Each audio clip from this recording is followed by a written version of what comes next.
शिक्षा दर्शन में एक बार फिर से बहुत बहुत स्वागत है। आज के इस वीडियो में बात करेंगे आदिकाल का सीमा निर्धारण के विषय में। वीडियो शुरू करते हैं और जानते हैं।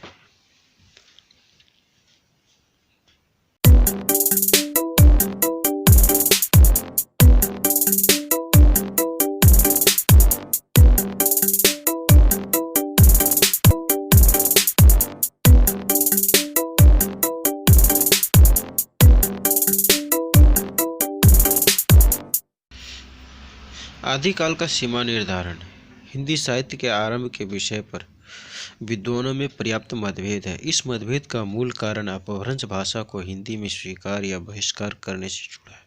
अपभ्रंश हिंदी से पूर्व प्रचलित भाषा थी। उनमें कौन से परिवर्तन किस बिंदु पर आरंभ हुए जिससे धीरे धीरे हिंदी भाषा का स्वतंत्र विकास हुआ, इस प्रश्न का सीधा और स्पष्ट उत्तर नहीं दिया जा सकता। दोस्तों, हिंदी साहित्य के जो आरंभ का विषय है वह विद्वानों में मतभेद है। इस मतभेद का जो मूल कारण है वह अपभ्रंश भाषा को हिंदी में स्वीकार करना या बहिष्कार करने से जुड़ा हुआ है। अपभ्रंश हिंदी से पूर्व प्रचलित भाषाएं हैं। उनमें कौन से परिवर्तन किस बिंदु पर प्रारंभ हुआ है जिससे धीरे धीरे हिंदी भाषा का स्वतंत्र विकास हुआ, इस प्रश्न का सीधा और स्पष्ट उत्तर नहीं दिए जा सकते हैं। भाषा प्रयोग से भाषा का विकास होता है। भाषा प्रवाहिनी नदी के समान गतिशील है। भाषा की प्रवाह प्रक्रिया में भाषा परिवर्तन को समझने में कठिनाई होती है। भाषा का जो प्रयोग है वह भाषा का विकास होता है। भाषा के प्रयोग से ही भाषा का विकास होता है और भाषा नदी की तरह गतिशील है। भाषा प्रवाह की प्रक्रिया में भाषा परिवर्तन को समझने में कठिनाई होती है। वस्तुतः अपभ्रंश जब साहित्यिक भाषा के रूप में प्रतिष्ठित हो चुकी थी तब जनभाषा से दूर हट गई थी। अपभ्रंश की जनभाषा से हिंदी का विकास होता है। वस्तुतः अपभ्रंश भाषा जब साहित्य की भाषा के रूप में प्रतिष्ठित हो चुके थे तब जनभाषा से दूर हट गई थी। तब जनभाषा से दूर हट गए थे। अपभ्रंश की जनभाषा में हिंदी का विकास होता है। चंद्रधर शर्मा गुलेरी ने इसे ही पुरानी हिंदी कहा है। उन्होंने स्पष्ट घोषणा की कि उत्तर अपभ्रंश की पुरानी हिंदी है। उत्तर अपभ्रंश ही पुरानी हिंदी है। आचार्य रामचंद्र शुक्ल हिंदी का आरंभ 993 ईस्वी से मानते हैं, जब अपभ्रंश भाषा घिस कर एक नई भाषा को विकसित करने में सक्षम हो रही थी। दोस्तों, चंद्रधर शर्मा गुलेरी जी ने इसे ही पुरानी हिंदी कहा है, जिसका आरंभ 933 ईस्वी से माना जाता है, जब अपभ्रंश भाषा घिस करके एक नई भाषा के रूप में विकसित हो रही थी। लेकिन हिंदी के आरंभ रूप का पता उन्हें बौद्ध तांत्रिकों की रचना में मिलता है। लेकिन हिंदी के जो आरंभ का रूप है उसका पता बौद्ध धर्म के तांत्रिकों की रचना में मिलते हैं। उन्होंने लिखा है, अपभ्रंश या प्राकृत भाष हिंदी के पद्यों का सबसे पुराना पता तांत्रिक और योग मार्गी बौद्धों की सांप्रदायिक रचनाओं के भीतर विक्रम की शताब्दी 7वीं शताब्दी के अंतिम चरण में लगता है।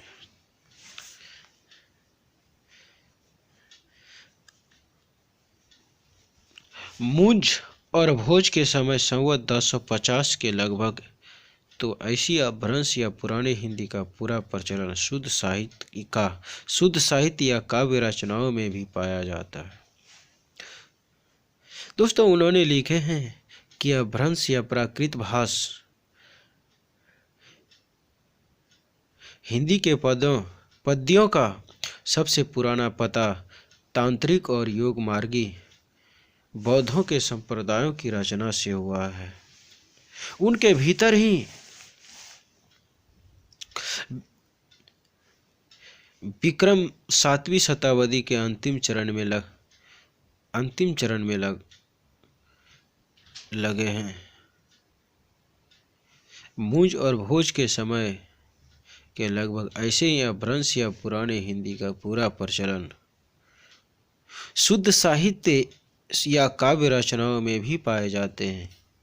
अतः हिंदी साहित्य का आदिकाल संवत 1250 से लेकर संवत 1375 तक अर्थात महाराज भोज के समय से लेकर हमीर देव के समय के कुछ पीछे तक जा सकता है।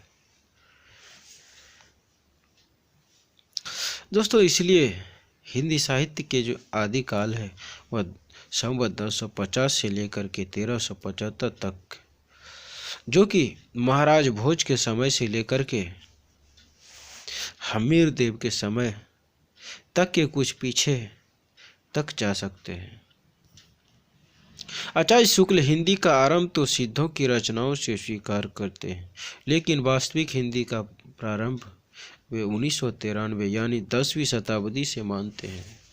इसमें साहित्यिक तथ्य और उनकी विचारधारा का संघर्ष स्पष्ट दिखाई देता है।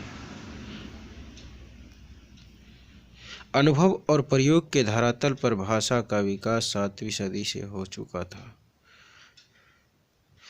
दोस्तों, इनमें साहित्यिक तथ्य और उनकी जो विचारधारा है वह संघर्ष स्पष्ट दिखाई देता है। अनुभव और प्रयोग से धरातल पर भाषा का विकास 7वीं सदी में हो चुके थे, लेकिन उनका मताग्रह और सिद्धांत की कट्टरता उन्हें बौद्ध तांत्रिक रचनाओं से हिंदी भाषा का विकास मानने से रोकती है। लेकिन उनका जो मताग्रह है और सिद्धांत की कट्टरता ने ही उन्हें बौद्ध तांत्रिक के रचनाओं से हिंदी भाषा के विकास को रोकते हैं। उनमें मर्यादावाद और नैतिकतावाद इस तरह प्रभाव जमाता है कि वे समाज के दूसरे विकल्प को स्वीकार करने को तैयार ही नहीं होते।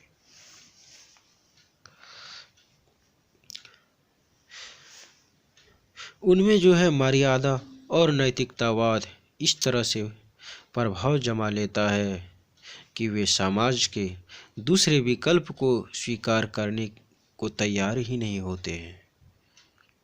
आचार्य शुक्ल के इतिहास और आलोचना में यह आग्रह बार बार दिखाई पड़ता है। आचार्य शुक्ल के इतिहास में नाथ सिद्धों और जैन रचनाकारों की उपेक्षा की गई है। आचार्य शुक्ल जी के इतिहास और आलोचकों में यह आग्रह बार बार दिखाए गए हैं कि आचार्य शुक्ल के इतिहास में नाथ सिद्धों और जैनों की रचनाकारों की उपेक्षा की गई है। उन्होंने ऐसा साहित्य की कभी धार्मिक साहित्य कहकर उपेक्षा की और कभी वे विशुद्ध साहित्य के नाम पर उनको हाशिए पर रखते रहे।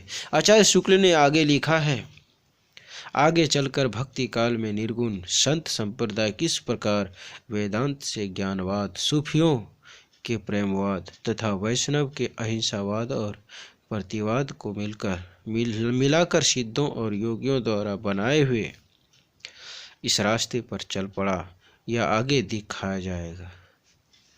दोस्तों, आचार्य शुक्ल जी ने आगे लिखते हैं कि आगे चलकर के भक्ति काल में निर्गुण संत संप्रदाय किस प्रकार से वेदांत से ज्ञान, सूफियों के प्रभाव और वैष्णव के अहिंसावाद और प्रतिवाद को मिलाकर के सिद्धों और योगियों द्वारा बनाए हुए रास्तों पर चल पड़े हैं, यह आगे दिखाया जाएगा। हमारे कहने का मकसद स्पष्ट है कि यदि हम हिंदी व्यवहार को सिद्धों की रचनाओं में पाते हैं तो वहाँ से हिंदी का विकास मानने में हिचकिचाहट नहीं होनी चाहिए। भाषा और अनुभूति दोनों स्तरों पर उस परंपरा का विकास बाद के साहित्य में भी मिलता है।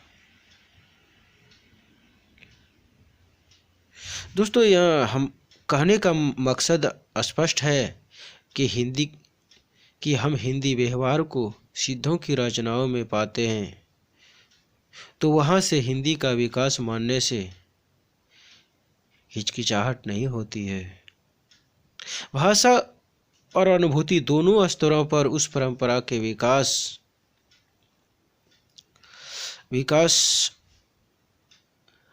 बाद के साहित्य में भी मिलते हैं। नाथपंथियों की भाषा पर विचार करते हुए आचार्य शुक्ल लिखते हैं, इस प्रकार का नाथपंथियों के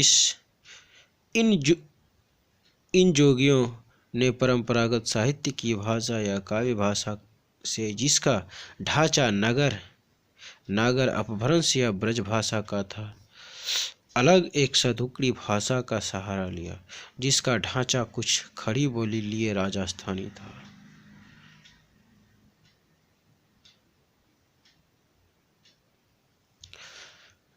नाथपंथियों की भाषा पर विचार करते हुए आचार्य शुक्ल जी लिखते हैं कि इस प्रकार के नाथपंथियों ने इन जोगियों के परंपरागत साहित्य की भाषा या काव्य भाषा से जिनका ढांचा नागर अपभ्रंश या ब्रज भाषा का था, वह अलग एक सदुक्कड़ी भाषा का सहारा लिया है जिसका ढांचा कुछ खड़ी बोली और कुछ राजस्थानी लिए हुए हैं।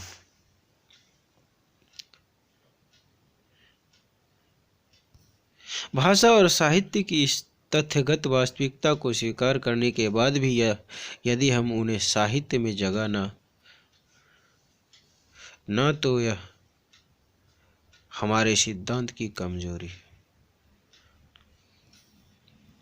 किसी भी कालखंड के परिवर्तन में भाषा और संवेदना के कुछ सूत्र मिलते हैं जिससे हम नए साहित्य के आरंभ की सूचना पाते हैं। अनुभूति के विस्तार और नए प्रयोग से नई भाषा आविर्भाव को रेखांकित कर सकते हैं। किसी भी कालखंड के परिवर्तन में भाषा और संवेदना के कुछ सूत्र मिल ही जाते हैं जिससे हम नए साहित्य के आरंभ की सूचना पाते हैं। अनुभूति के विचार और नए प्रयोग से नई भाषा का आविर्भाव को रेखांकित करते हैं। कथ्य के आधार पर नाथ और सिद्धों का मूल्यांकन करने पर हम पाते हैं कि सिद्धों ने पंडित परंपरा के वर्चस्व को चुनौती दी, जनता की भाषा में साहित्य को रचा जिसका स्वाभाविक विकास भक्ति काल में हुआ। इसलिए आरंभिक सीमा को थोड़ा पीछे ले जाया जा सकता है। कथा के आधार पर बात करें तो नाथ और सिद्धों का मूल्यांकन करने पर हम पाते हैं कि सिद्धों ने पंडित परंपरा के वर्चस्व को चुनौती दी है और जनता की भाषा में साहित्य को रचा जिसका स्वाभाविक विकास भक्ति काल में हुआ है। इसलिए आरंभिक सीमा को थोड़ा पीछे ले जाया जा सकता है। इसका विकल्प आचार्य शुक्ल के इतिहास में भी उभरता दिखाई देता है। न सिद्ध और जैन रचनाकारों के साहित्य में हिंदी साहित्य का आरंभ माना जा सकता है। हिंदी भाषा को विशिष्ट बनाने वाली भाषा प्रवृत्तियों का लक्षण इनके साहित्य में मिलता है। नाथ सीता और जैन के रचनाकारों के साहित्य में हिंदी साहित्य का आरंभ माना जा सकता है, लेकिन हिंदी भाषा को विशिष्ट बनाने वाली भाषा की प्रवृत्तियों का लक्षण इनके साहित्य में मिलते हैं। भाषा को विशिष्ट बनाने वाली मूलतः तीन भाषा प्रवृत्तियां हैं। प्रथम, क्षतिपूरक दीर्घाकरण, जैसे प्राकृत अपभ्रंश के कम कज जैसे शब्द हिंदी में काम और काज बन गए। दोस्तों, भाषा को विशिष्ट बनाने वाली जो मूल तीन भाषाएं हैं, प्रथम क्षतिपूरक दीर्घीकरण, जैसे प्राकृत अपभ्रंश के कम्ब कज जैसे शब्द हिंदी में आकर के काम और कज बन गए हैं। दूसरा है परसर्गों की बहुलता और तीसरा तत्सम शब्दों का प्रचलन। दोस्तों, दूसरा है परसर्गों का बहुलता और तीसरा तत्सम शब्दों का प्रचलन। जैन आचार्यों और कवियों की रचनाएं मूल रूप से प्रामाणिक और सुरक्षित है। उनके अध्ययन से तत्कालीन सामाजिक परिस्थितियों की जो कुछ सूचना मिलती है वो वास्तविक और विश्वसनीय है।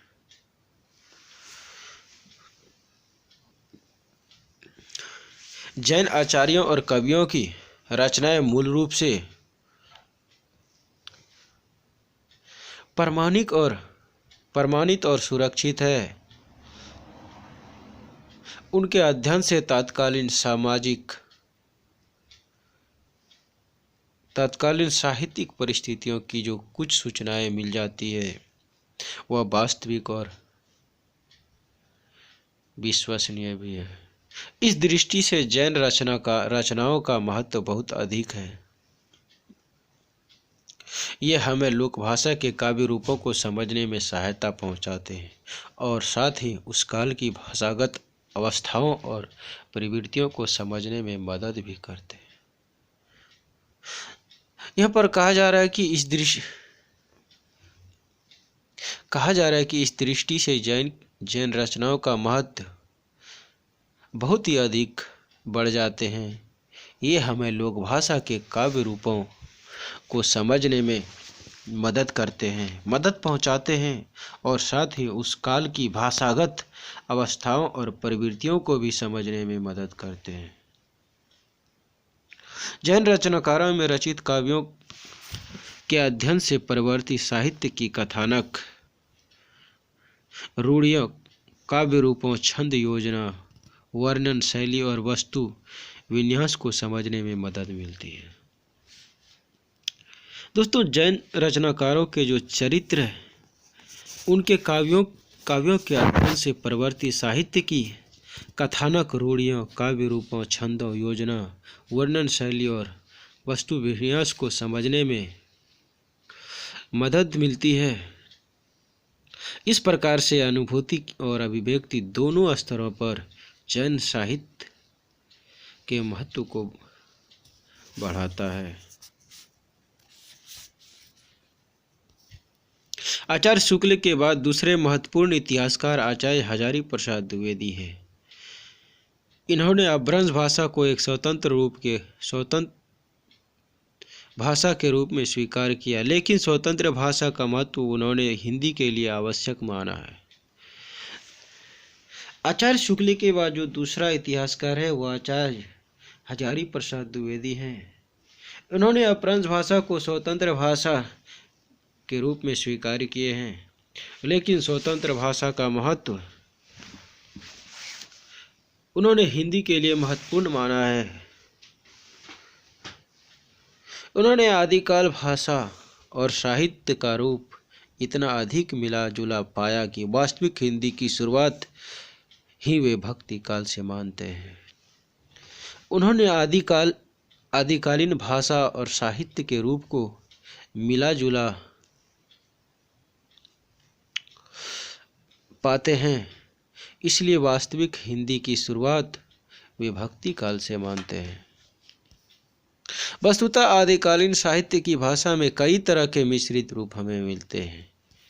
सिद्धों की भाषा, नाथों की भाषा और जैन कवियों की भाषा में क्षेत्रीय विविधता के लोक रंग के साथ भाषा रंगी हुई जान पड़ती है। वस्तुतः जो है आदिकालीन साहित्य की भाषा कई प्रकार के मिश्रित रूप में मिल जाते हैं। सिद्धों की भाषा, नाथों की भाषा, जैन कवियों की भाषा, इनमें क्षेत्रीय विविधता के लोक रंग के साथ भाषा रंगीन हुई जान पड़ते हैं। वे रासो काव्य परंपरा की भाषा में अलग प्रकार की विविधता को देखते हैं।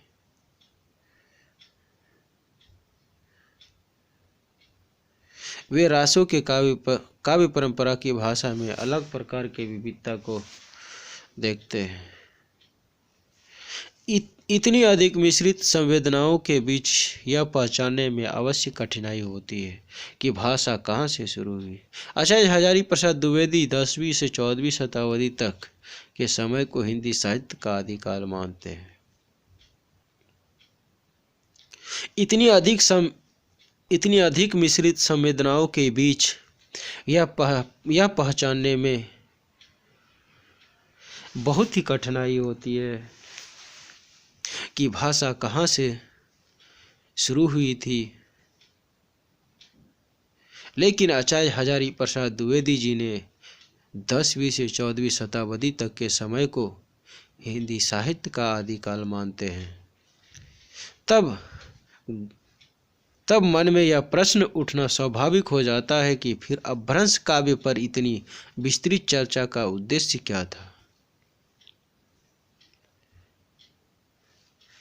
उपरोक्त रूप से आचार्य हजारी प्रसाद द्विवेदी भी आदिकाल की प्रारंभिक सीमा को 7वीं सदी से ही स्वीकार करते हैं। दोस्तों, तब मन में प्रश्न यह उठना स्वाभाविक है कि फिर अपभ्रंश काव्य पर इतना विस्तृत चर्चा का उद्देश्य क्या था कि उपरोक्त रूप से आचार्य हजारी प्रसाद द्विवेदी जी आदिकाल की प्रारंभिक सीमा को 7वीं सदी से ही स्वीकार करते हैं। उन्हीं के अनुसार इस प्रकार 10वीं से 14वीं शताब्दी का काल, जिसे हिंदी का आदिकाल कहते हैं, भाषा की दृष्टि से अपभ्रंश के ही आगे का रूप है।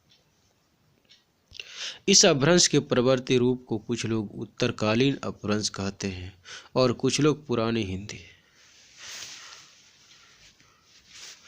उनके अनुसार जो है इस प्रकार 10वीं से 14वीं शताब्दी तक के काल, जिसे हिंदी का आदिकाल कहते हैं, भाषा के दृष्टि से अपभ्रंश के ही आगे के रूप हैं। इसी प्रकार के प्रवर्ती रूप को कुछ लोग उत्तरकालीन अपभ्रंश भी मानते हैं या कहते हैं और कुछ लोग पुरानी हिंदी भी कहते हैं। इस वक्तव्य को ध्यानपूर्वक पढ़ने पर यह स्पष्ट हो जाता है कि 12वीं शताब्दी से पहले भी भाषा अपभ्रंश थी।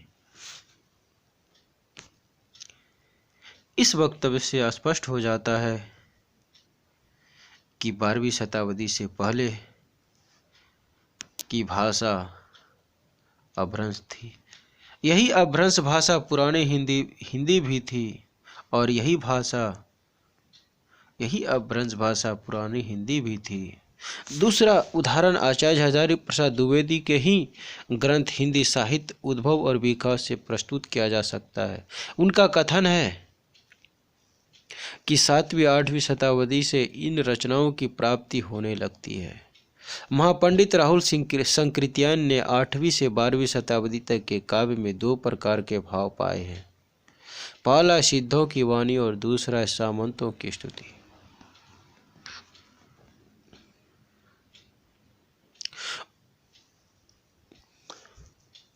द्विवेदी जी के कथन है कि 7वीं और 8वीं शताब्दी से ही इन रचनाओं की प्राप्ति होनी शुरू हो गई थी। लेकिन महापंडित राहुल सिंह संकृत्यान ने 8वीं से 12वीं शताब्दी तक के काव्य में 2 प्रकार के भाव पाए हैं। पहला है सिद्धों की वाणी और दूसरा है सामंतों की स्तुति। इसलिए उन्होंने उस काल को सिद्ध सामंत युग कहा है। इसलिए संकृत्यान जी ने इस काल को सिद्ध सामंत युग कहा है।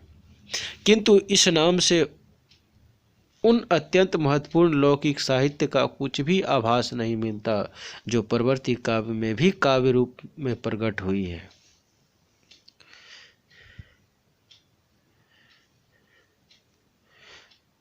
दोस्तों, यहाँ कहा जा रहा है कि उन्होंने उस काल को सिद्ध सामंत युग कहा है, लेकिन इस नाम से उन अत्यंत महत्वपूर्ण लौकिक साहित्य के कुछ भी आभास नहीं हो पाया है परवर्ती काव्य में व्यापक रूप में प्रकट हुई है। इस पूरे उदाहरण से ऐसा लगता है कि उन्हें 7वीं-8वीं शताब्दी से साहित्य का उद्भव मानने में कोई आपत्ति नहीं है। इस पूरे उदाहरण से स्पष्ट है कि 7वीं-8वीं शताब्दी से साहित्य का उद्भव मानने में कोई आपत्ति नहीं है। इसलिए 7वीं-8वीं शताब्दी से हिंदी साहित्य का उद्भव माना जा सकता है। इसलिए दोस्तों, 7वीं-8वीं शताब्दी से हिंदी साहित्य के उद्भव को माना जा सकता है। बाद के साहित्यकारों में डॉक्टर रामकुमार वर्मा तथा राहुल संकृत्यान ने भी 7वीं-8वीं शताब्दी से हिंदी का आरंभ माना है। डॉक्टर रामकुमार वर्मा ने गुलेरी जी के मत का समर्थन किया है और राहुल संकृत्यान ने भी उत्तर अपभ्रंश की रचनाओं को हिंदी की रचना माना है। डॉक्टर रामकुमार वर्मा ने गुलेरी जी के मतों का समर्थन किया और राहुल संकृत्यान ने भी उत्तर अपभ्रंश के रचनाओं को हिंदी की रचनाएं मानी है। अतः हिंदी साहित्य का आरंभ 7वीं शताब्दी से स्वीकार किया जा सकता है। यह एक अलग विवाद है। सरहप्पा को प्रथम कवि माने या पुष्य को यदि तत्सम प्रधान भाषा के प्रयोग को हिंदी का मुख्य आधार बनाया जाता है तो सरहप्पा पहले कवि ठहरते हैं। दोस्तों, हिंदी साहित्य का आरंभ 7वीं शताब्दी से स्वीकार किए जा सकते हैं, लेकिन यह एक अलग विवाद है कि सरहप्पा को प्रथम कवि माने या पुष्य को यदि तत्सम प्रधान भाषा के प्रयोग को हिंदी का मुख्य आधार मान लिया जाए तो सरहप्पा पहले कवि ठहरते हैं। हिंदी भाषा के आदिकाल की प्रारंभिक सीमा की तरह अंतिम सीमा भी विवादपूर्ण है। आदिकाल की अंतिम सीमा 1400 ईस्वी तक मानते हैं। मिश्र बंधु आदिकाल की अंतिम सीमा 1529 स्वीकार करते हैं। रामचंद्र शुक्ल संवेदना के बदलाव के साथ आदिकाल की अंतिम सीमा 1318 ईस्वी स्वीकार करते हैं, परंतु वे विद्यापति को आदिकाल में रखते हैं।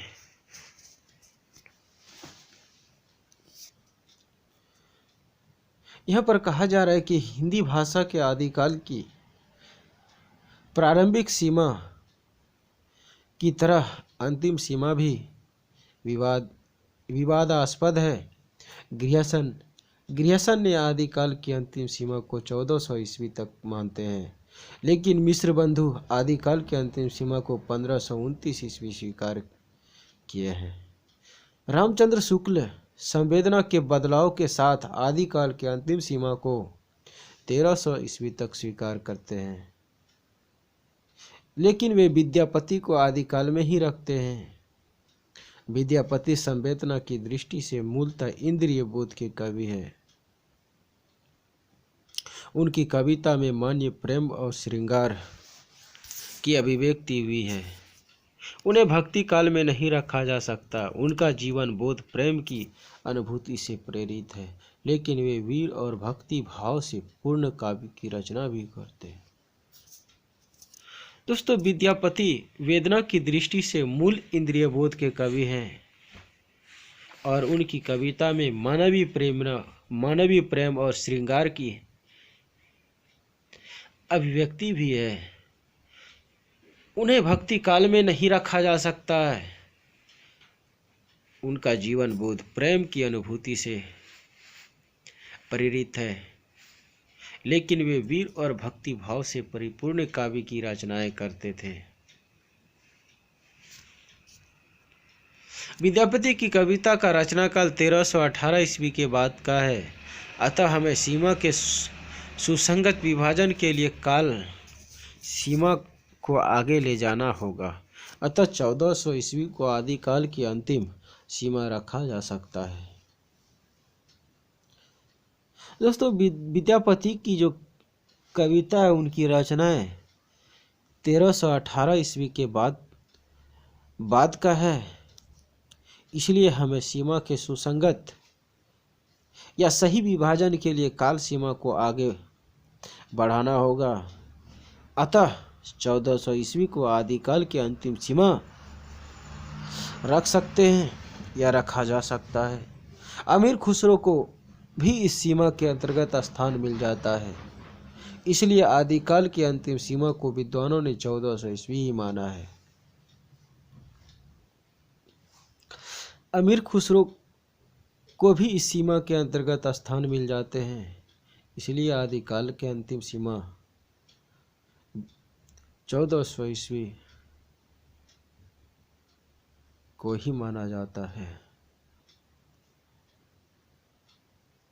इसलिए आदिकाल के अंतिम सीमा विद्वानों ने 1400 ईस्वी को ही माना है। तो दोस्तों, आज के इस वीडियो में मैं आपको आदिकाल का सीमा निर्धारण के विषय में बताया हूँ। आज के लिए इस वीडियो में इतना ही, फिर मिलते हैं अगले वीडियो में।